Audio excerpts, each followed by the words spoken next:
Bismillahirrahmanirrahim. Alhamdulillahirabbil alamin wassalatu wassalamu ala sayyidina Muhammadin asyrafil mursalin wa ala alihi wa sahbihi ajmain. Subhanaka la ilma lana illa ma 'allamtana innaka antal alimul hakim. Wa tub 'alaina innaka antat tawwabur rahim wa taqabbal minna innaka antas samiul alim. Qala rabbi shrah li sadri wa yassir li amri wa hlul 'uqdatam min lisani yafqahu qawli. Nawaitu ta'alluma wa ta'lima wal ifadata wal istifada wa tamassuka bi kitabillahi wa sunnati rasulih. والدعاء إلى الهدى والدلالة على الخير ابتغاء مرضاته وقربه وثوابه سبحانه وتعالى. قال المصنف رحمه الله تعالى ونفعنا به وبعلومه وأمدنا بأسرار الدارين آمين. Kita lanjutkan kajian kitab Al-Arba'in An-Nawawiyah yang dikarang oleh Al-Imam An-Nawawi, dan sekarang kita sudah sampai hadis yang keberapa? Hadis yang ke-39. Jadi ini nanti sekarang 39, besok 40, hari Sabtu 41, dan kita berhentikan sampai hadis yang ke-41. Nanti hadis yang ke-42 itu kan sebagai hadis penutup. Nanti insyaallah akan dibaca menjelang Ramadan sebagai penutupan kajian sebelum Ramadan. Jadi sambil hataman sebelum Ramadan insyaallah. Hadis yang ke-39, An Ibnu Abbas radhiyallahu taala anhuma anna Rasulullah sallallahu alaihi wasallam qala inna Allah tajawaza li an ummatil khata'u wan nisyan wa mastukrihu alaihi hadisun hasan rawahu Ibnu Majah wal Baihaqi wa ghairihima. Hadis yang ke-39 dari Ibnu Abbas radhiyallahu taala anhuma. Kenapa radhiyallahu taala anhuma? Karena kedua-duanya sama-sama sahabat. Kalau menurut ilmu hadis itu, kalau perawinya itu sahabat, kemudian ayahnya sahabat, berarti pakai radhiyallahu taala anhuma. Kalau perawinya saja yang sahabat sedangkan ayahnya tidak sahabat, maka tidak pakai radhiyallahu taala anhuma, tapi radhiyallahu taala anhu.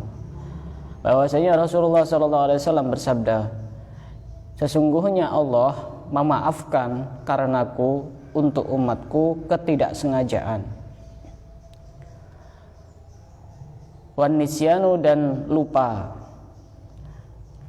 wa mastukrihu alaihi dan sesuatu yang dipaksakan kepadanya.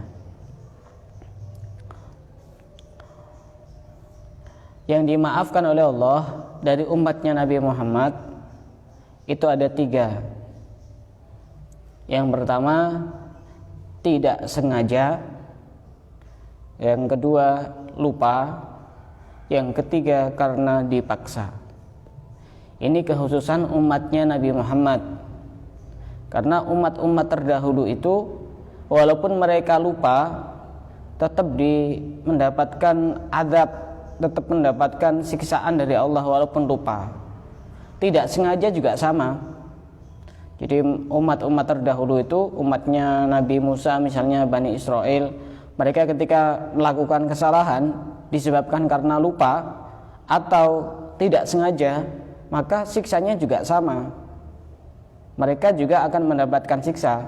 Sedangkan umatnya Nabi Muhammad, kita sebagai umatnya Nabi Muhammad, kalau tidak sengaja atau karena lupa atau karena dipaksa itu dimaafkan oleh Allah Subhanahu wa taala. Contoh yang tidak sengaja. Contoh, ada nasi misalnya. Ada nasi, kemudian kita makan.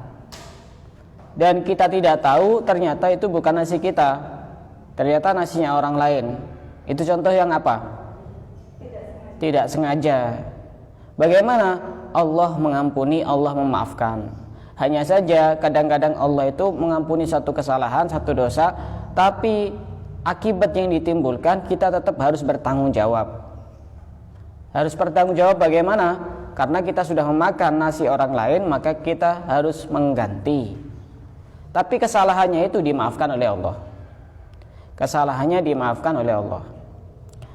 Contoh yang lain, kita sedang pergi ke hutan, kemudian bawa pistol, niat mau berburu burung pakai pistol, pakai tembak. Pada saat kita menembak, ternyata yang kena bukan burung tapi orang. Itu contoh apa? tidak sengaja. Bagaimana kalau kita sebagai umatnya Nabi Muhammad dimaafkan oleh Allah? Hanya saja akibat yang ditimbulkan dari kesalahan itu kita harus tetap bertanggung jawab. Kalau dalam hukum Islam, maka orang tersebut harus membayar diat atau ganti rugi, atau membayar kafaroh. Kafaroh itu dengan memerdekakan budak, karena sekarang sudah tidak ada budak, maka bisa dengan berpuasa 2 bulan berturut-turut. Itu kalau memang tidak sengaja. Kalau sengaja, bagaimana? Kalau sengaja, kalau membunuh ya dibunuh. Iya, kalau membunuh ya dibunuh kalau sengaja. Kalau tidak sengaja, itu salah satu pilihannya, itu membayar diat atau membayar kafaroh. Atau misalnya ini memaafkan, ya berarti tidak ada apa-apa. Tidak harus membayar kafarat atau membayar diat, karena memang dimaafkan oleh anggota keluarganya, Contoh yang lain yang tidak sengaja. Contoh salat itu mestinya wajib menghadap kiblat. Kemudian kita di perjalanan salatnya tidak tahu arah, sehingga salatnya tidak menghadap kiblat. Itu pun juga nanti tetap dia maafkan oleh Allah. Hanya saja kalau kita tahu ternyata kita tidak sholat menghadap kiblat, maka kita tetap wajib untuk mengulang sholatnya. Itu contoh sesuatu yang tidak sengaja dimaafkan oleh Allah. Hanya saja akibat yang ditimbulkan itu kita tetap harus bertanggung jawab. Yang kedua, yang dimaafkan oleh Allah dari umatnya Nabi Muhammad itu adalah an-nisyan, lupa. Lupa yang bagaimana? Lupa tidak melakukan kewajiban karena dia melakukan sesuatu yang mubah, yang boleh. Contoh misalnya, ada tamu misalnya jam 11 siang. Sudah masuk waktu zuhur atau belum? Belum. Kemudian saking asyiknya, karena tamunya itu sudah lama tidak ketemu, teman akrab lama tidak ketemu, akhirnya ngobrol saking asiknya sampai jam 3:30 dia baru pulang, dan tuan rumahnya baru ingat ternyata dia masih belum sholat. Seperti itu bagaimana? Dia tidak berdosa. Kenapa? Karena lupanya melakukan hal-hal yang mubah, tapi akibat yang ditimbulkan dia tetap wajib untuk mengqadha sholatnya. Berbeda dengan dia lupa karena sibuk melakukan hal-hal yang tidak boleh, misalnya judi misalnya, atau sesuatu yang sifatnya bukan mubah, misalnya ngegame di HP misalnya, sampai lupa sholat, dosa karena sifatnya bukan mubah. Atau lagi main judi, atau lagi lihat orkes misalnya, sampai lupa belum sholat, maka itu lupanya tidak dimaafkan oleh Allah. Karena apa? Karena kesibukannya yang menyebabkan dia lupa, karena kesibukan melakukan hal-hal yang bukan mubah. Contoh yang lain lagi, puasa Ramadan, kemudian ada orang lupa kalau dia sedang puasa Ramadan, akhirnya apa? Akhirnya makan dan minum. Bagaimana hukumnya? Kalau menurut fikih mazhab Syafi'i, orang tersebut puasanya tetap sah dan tidak wajib untuk mengqadha puasanya jika memang benar-benar lupa, bukan pura-pura lupa. Dan seperti ini kemungkinan terjadi itu hari-hari pertama. Masa hari ke-15, hari ke-29 pagi-pagi makan pas dengan alasan lupa. Ya ini tidak masuk akal. Ya mungkin saja, tapi sangat bisa masuk akal, sangat tidak mungkin itu. Agak susah masuk akal itu kalau hari ke-28 Ramadan kemudian pagi-pagi makan, dia alasannya lupa. Dalam sebuah hadis disebutkan, man akala aw syariba nasiyan, barang siapa yang makan atau minum dalam keadaan lupa sedangkan dia dalam keadaan berpuasa, kata Rasulullah, falyutimma shaumahu, maka hendaknya dia menyempurnakan puasanya. Fa innama at'amahu at'amahullahu wa saqahu, karena sesungguhnya Allah sedang memberikan makan dan memberikan minum kepadanya. Itu rezeki. Tapi yang jadi masalah kalau lagi pas pertengahan makan baru ingat itu dan belum minum, ya tidak usah minum. Ya iya, tidak minum. Kalau ingatnya pas sudah minum, ya alhamdulillah, sudah dapat 2 piring, minumnya es degan misalnya, nggak apa-apa itu.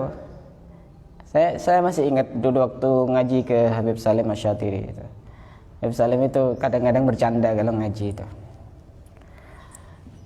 Man akala nasian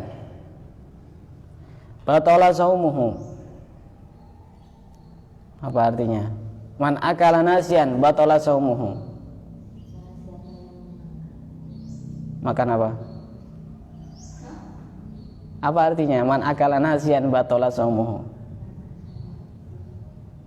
Habib Salim itu ini, beliau itu sedikit-sedikit tahu tentang bahasa Indonesia. Nasian itu nasi, sedangkan nasian bahasa Arab lupa. Kata Habib Salim, man akala nasian batala saumuhu. Barang siapa makan nasi maka batal puasanya. Bukan nasian yang berarti lupa. Kalau nasian yang berarti lupa maka tidak batal puasanya. Itu Allah yarham Habib Salim Asy-Syatiri. Nah, orang yang lupa itu dimaafkan oleh Allah, baik itu meninggalkan kewajiban maupun yang lain. Kalau memang benar-benar lupa, maka dia tidak berdosa. Beda dengan umat-umat terdahulu. Kemudian contoh yang lain di sini, wa mastukrihu alaihi. Perkara ketiga yang dimaafkan oleh Allah dari umatnya Nabi Muhammad adalah sesuatu yang kita itu dipaksa oleh orang lain. Misalnya dipaksa, kamu harus nyuri.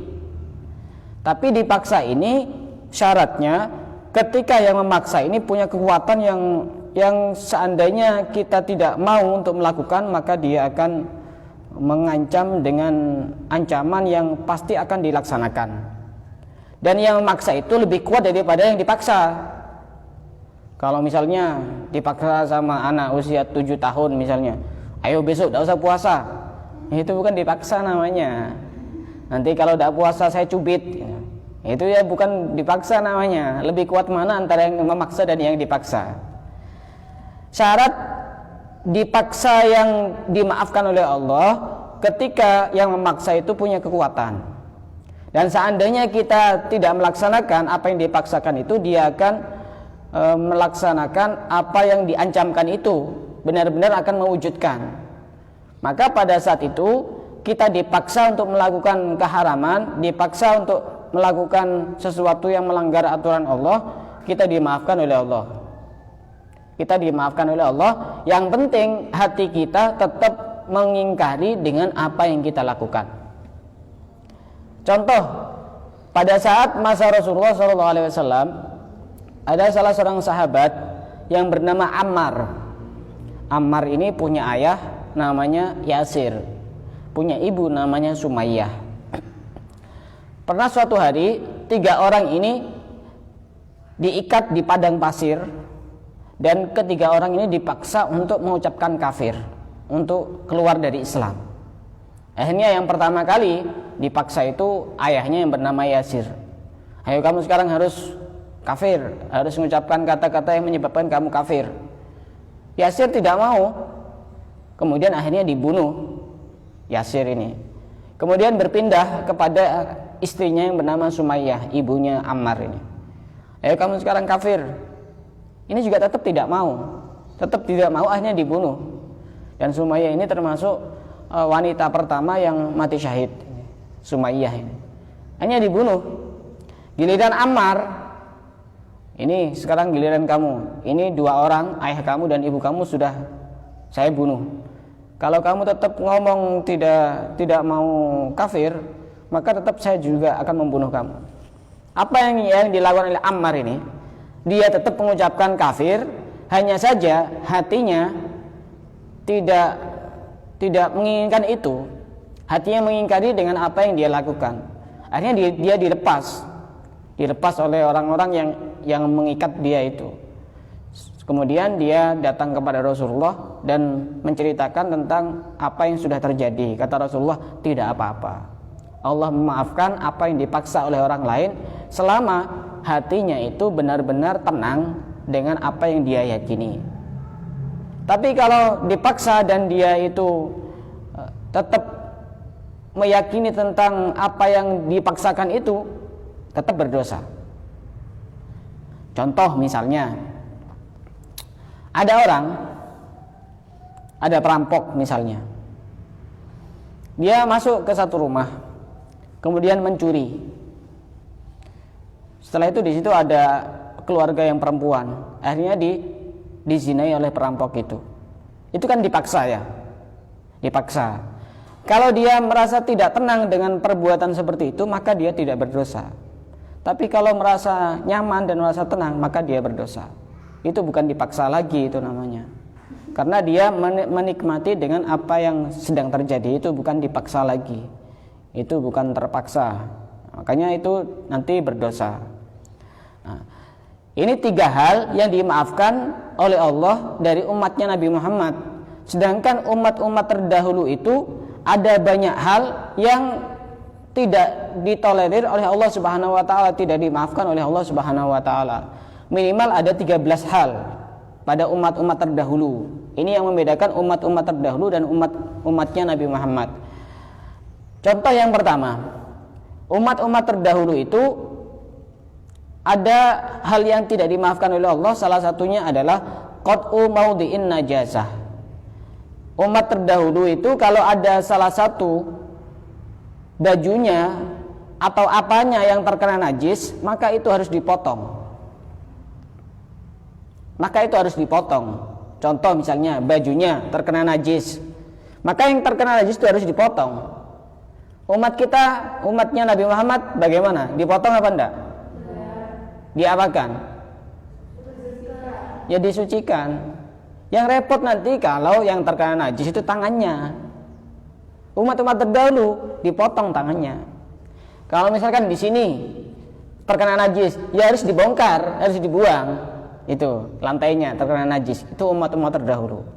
Kita menjadi umatnya Nabi Muhammad, sebegitu rahmatnya Allah kepada Nabi Muhammad sampai banyak keringanan-keringanan kepada umatnya Nabi Muhammad. Itu yang pertama. Yang kedua, adamu mu'akalatil haid. Umat-umat terdahulu itu kalau ada perempuan yang haid itu tidak boleh diajak makan bareng. Makan bareng itu tidak boleh, apalagi tidur bareng satu kasur tidak boleh. Kalau umatnya Nabi Muhammad boleh apa tidak boleh? Boleh. Makan bareng, ngobrol bareng, main bareng, boleh. Kasihan kalau tidak boleh makan bareng itu. Kasihan itu. Berarti nanti ada perkumpulan ini, perkumpulan makan khusus orang-orang yang haid ini. Jadi kalau kita bayangkan seandainya terjadi sekarang itu, berarti ini khusus ini geng-geng orang yang haid itu lagi makan. Ini khusus orang-orang yang tidak haid. Umatnya Nabi Muhammad walaupun haid itu tetap boleh diajak apa saja. Yang penting tidak boleh diajak untuk berhubungan badan, itu saja. Yang lain boleh, semuanya boleh. Mau diajak kondangan, mau diajak pergi ke pasar, mau diajak shopping, mau diajak rekreasi, semuanya boleh. Apalagi cuma sekedar diajak makan bareng, boleh saja. Yang ketiga, ta'yinul qisasi fil amdi wal khata'. Umat terdahulu itu akan dikisos ketika melakukan kriminal, misalnya pembunuhan, baik sengaja maupun tidak sengaja. Sedangkan umatnya Nabi Muhammad itu dikisos ketika dia ketika sengaja. Yang tidak sengaja contohnya tadi itu bisa membayar diat atau membayar kafarah. Itu keistimewaan kita menjadi umatnya Nabi Muhammad. Yang keempat, qatlun nafsi bit taubati. Umat-umat terdahulu itu kalau dia pengen taubat harus bunuh diri. Misalnya dia habis mencuri, kemudian dia menyesali perbuatannya. Cara taubatnya bagaimana? Bunuh diri. Dia habis mencuri, dia habis minum minuman keras, habis berjudi, kemudian dia menyesali perbuatannya dan ingin bertobat. Bagaimana caranya? harus bunuh diri. Seandainya itu terjadi pada umatnya Nabi Muhammad, betapa ini manusia sudah banyak yang berkurang karena harus bunuh diri semuanya. Sedangkan umatnya Nabi Muhammad kalau pengen taubat tidak harus bunuh diri. Gimana caranya? Ya kita menyesali apa yang kita lakukan dan punya niatan yang sangat kuat untuk tidak mengulangi lagi, dan itu sudah cukup. Dan kalau itu dosanya kepada sesama manusia, kalau berhubungan dengan harta, dikembalikan hartanya. Kalau berhubungan dengan harga diri atau kehormatan, kita minta maaf. Seperti itu cara bertaubatnya. Tapi umat-umat terdahulu harus bunuh diri. Berarti harus disediakan tali apa namanya itu? Untuk bunuh diri, untuk gantung diri itu. Tampar ya. Nah, itu harus disediakan itu, karena banyak orang bunuh diri gitu. Kita dosanya banyak soalnya, dosa-dosa kecil harus bunuh diri semua nanti. Akhirnya yang tersisa di keluarganya cuma anak kecil, karena saya belum berdosa. Yang ngurus siapa nanti? Yang kelima, ittidahu ahlil ma'asi minhum. Umat-umat terdahulu itu kalau melakukan maksiat dipermalukan oleh Allah. Jadi kalau umat-umat terdahulu itu kalau melakukan maksiat, di pintu rumahnya itu ditulisi, ini pernah berjudi, ini pernah membunuh, ini pernah berzina, ini pernah minum minuman keras, dipermalukan oleh Allah. Sedangkan kita sebagai umatnya Nabi Muhammad bukan dipermalukan, ditutupi sama Allah. Kadang kita itu tidak sadar sudah ditutupi. Kadang kita itu tidak sadar, itu artinya kita itu disuruh mendekat kepada Allah yang menutupi. Kita itu sudah ditutupi. Saya, kalian semuanya pasti pernah berbuat dosa. Hanya saja ditutupi oleh Allah. Tujuannya apa ditutupi sama Allah? Allah itu ingin bahwa kita itu agar semakin mendekat kepada Allah, zat yang menutupi. Betapa baiknya Allah. Kita sudah banyak dosanya, tetap ditutupi oleh Allah, bukan karena apa? Bukan karena Allah sayang kepada kita, tapi Allah itu ingin agar kita semakin mendekat kepada Allah. Jadi kita itu dihormati orang bukan karena kebaikan kita, tapi karena keburukan kita masih ditutupi oleh Allah. Seandainya dibuka satu aja kepada orang lain, mungkin tidak ada satupun orang yang menghormati. Itu salah satu rahmatnya Allah kepada umatnya Nabi Muhammad. Setiap perbuatan dosa masih ditutupi oleh Allah. Jangan salah paham ketika urusan dosa. Oh, ini saya kok tidak langsung disiksa sama Allah, tidak langsung dipermalukan oleh Allah. Oh, berarti Allah itu setuju dengan apa yang saya lakukan. Ini pemahaman setan seperti itu. Bisikan-bisikan setan. Semakin Allah itu menutupi, bukan berarti Allah semakin sayang, tapi semakin Allah itu menginginkan kepada hambanya agar hambanya tersebut semakin mendekat kepada Allah, karena Allah yang menutupi. Nah, kemudian yang keenam, umat-umat terdahulu itu al-mu'akhadatu bihadisin nafsi. Mereka disiksa dengan hadisun nafsi. Ada pembahasan yang kemarin itu, ada hajis, ada khotir, ada hadisun nafsi, ada ham, ada azam. Hadisun nafsi itu yang bagaimana?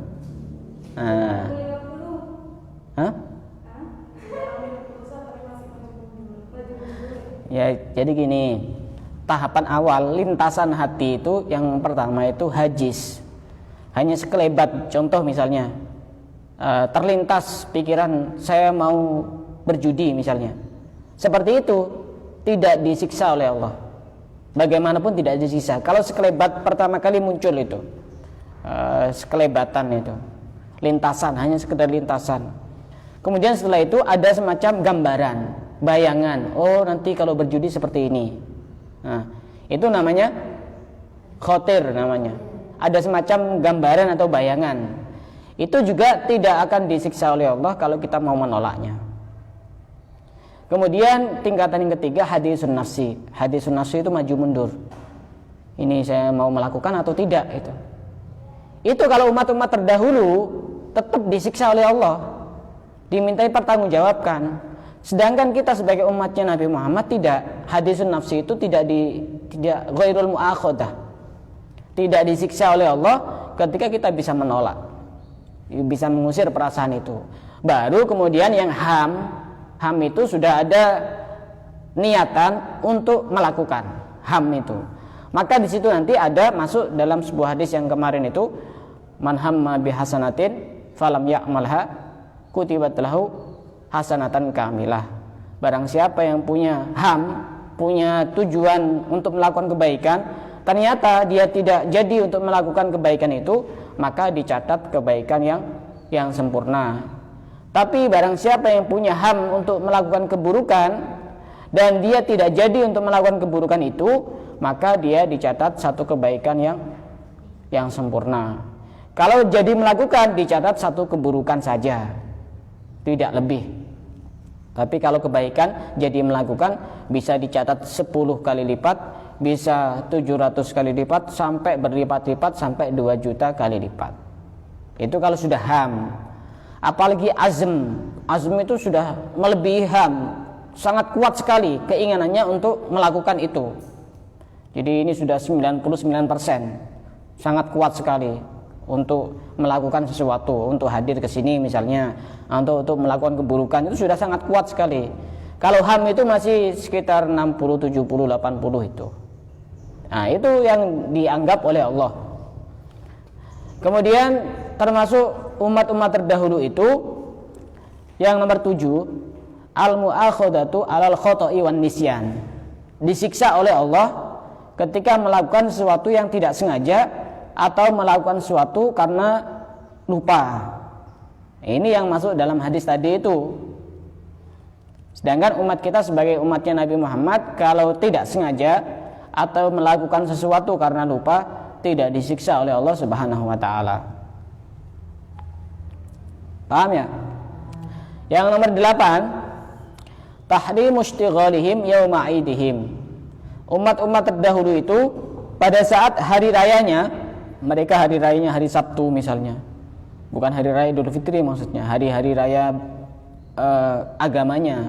Kalau kita sebagai orang Islam, hari rayanya hari apa? Hari apa? Hari Jumat.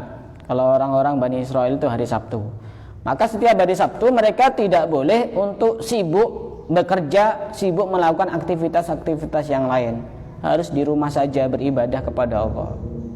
Sedangkan kita hari Jumat boleh, mau kerja, mau apa, mau rekreasi, mau apa, boleh-boleh saja. Umat-umat terdahulu tidak boleh, hukumnya haram. Kemudian yang nomor 9, at-ta'unu adzabun. Penyakit yang menular, yang mewabah sehingga menyebabkan ribuan bahkan jutaan yang meninggal karena saking dahsyatnya penularan penyakit itu. Bagi umat-umat terdahulu itu adalah adab. Tapi bagi umat kita, umatnya Nabi Muhammad, itu bisa jadi orang tersebut bisa mati syahid kalau terkena penyakit ta'un, penyakit yang mewabah. Ada sebagian yang mengatakan salah satu jenis penyakit ta'un itu penyakit corona itu, karena sudah banyak yang meninggal, sudah berapa itu, karena juga cepat penularannya. Yang ke-10, tahrimu ba'di thayyibati minal at'imah. Umat-umat terdahulu itu sebagian makanan diharamkan oleh Allah, makanan-makanan yang enak. Misalnya tidak boleh makan ayam, misalnya haram hukumnya. Tidak boleh makan misalnya kambing. Sebagian dari makanan-makanan yang enak itu diharamkan bagi umat-umat terdahulu. Sedangkan umatnya Nabi Muhammad boleh, misal makan ayam, yang penting ayamnya sudah mati dan digoreng, bukan ayam yang masih hidup. Kan ada itu di YouTube itu, kadang-kadang ada orang makan hewan masih hidup itu dimakan. Kalau di Cina itu kadang-kadang makan tikus hidup itu dimakan itu, karena untuk apa katanya, untuk biar kuat atau kesuburan atau apa macam-macam itu. Itu kan awal mula dulu viral video ada corona itu kan makan-makan kayak gitu. Makan tikus mentah, makan kayak ulat itu juga itu, yang masih dalam keadaan hidup itu. Menjijikkan. Yang nomor 11, umat-umat terdahulu diharamkan untuk membawa dan mengambil harta jarahan perang, tahrimul ghanaim. Sedangkan umatnya Nabi Muhammad kalau ada orang berperang kemudian musuhnya kalah, harta mereka sudah halal untuk dimanfaatkan dari orang Islam. Tapi umat-umat terdahulu tidak boleh. Hartanya diapakan? Dibakar langsung.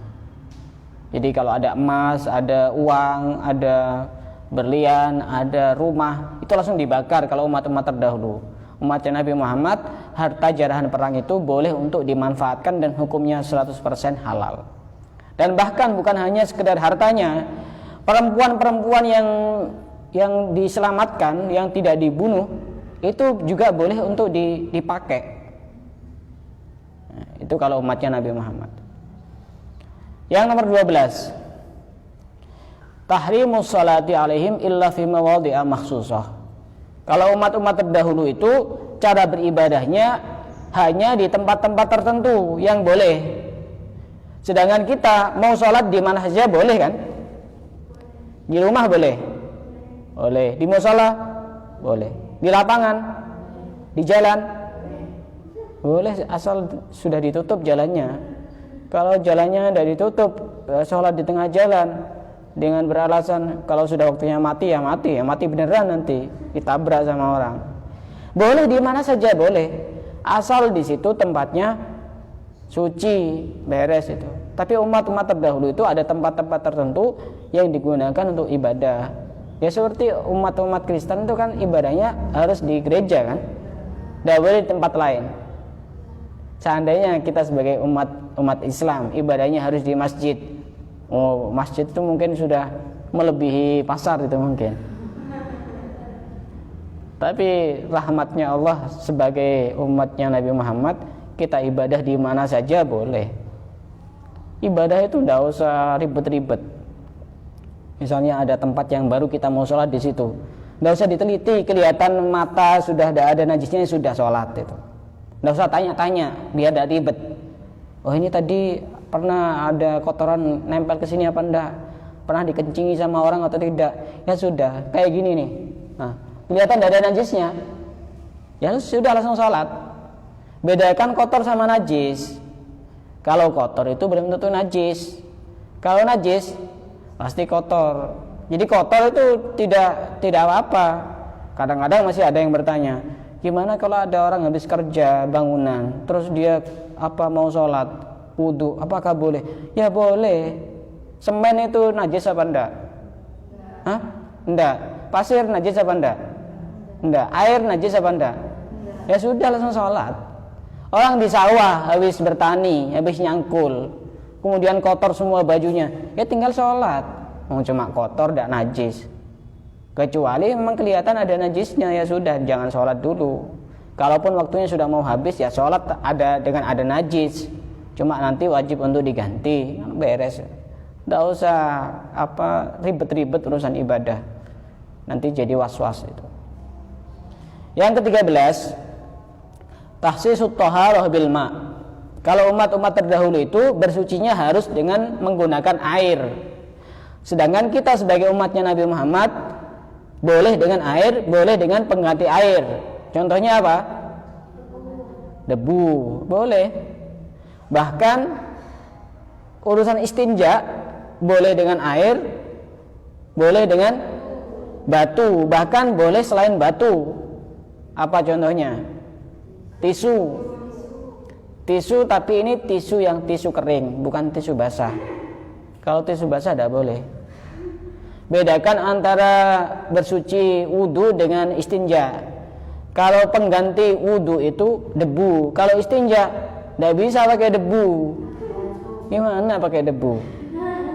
Jadi air, kalau tidak ada air, batu. Ataupun kalaupun juga ada air, boleh pakai batu kalau istinja itu.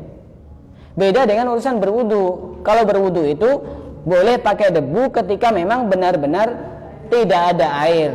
Tidak ada air ini bisa jadi tidak ada air beneran, atau ada air tapi seakan-akan tidak ada air. Kenapa? Karena dia tidak boleh menggunakan air.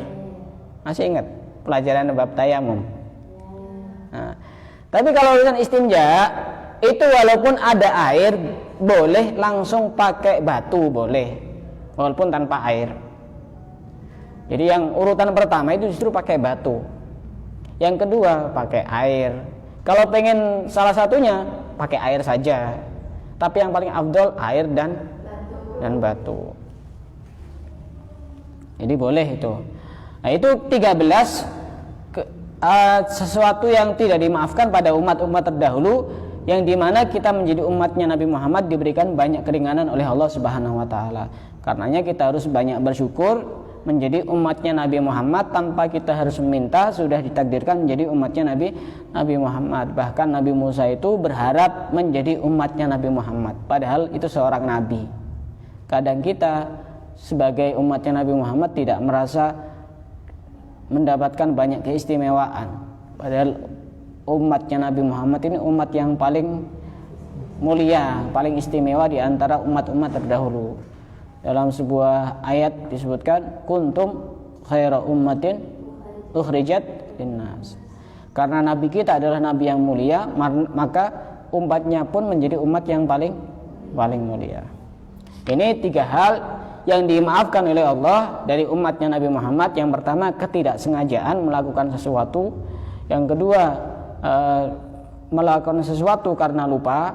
Dan yang ketiga, melakukan sesuatu karena dipaksa. Itu dimaafkan oleh Allah, tidak seperti umat-umat yang terdahulu. Dari sini ada yang mau ditanyakan, silakan. Jadi ini pelajaran hadis sampai hari Sabtu. Nanti hadis yang penutup, hadis yang ke-42 itu insya Allah nanti kita cari sambil penutupan sebelum Ramadan, sambil acara hataman. Nanti acara hataman dikemas dengan acara yang berbeda. Yang mau tanya silakan. Kalau tidak ada, kita tutup sampai di sini. Wallahu a'lam bishawab.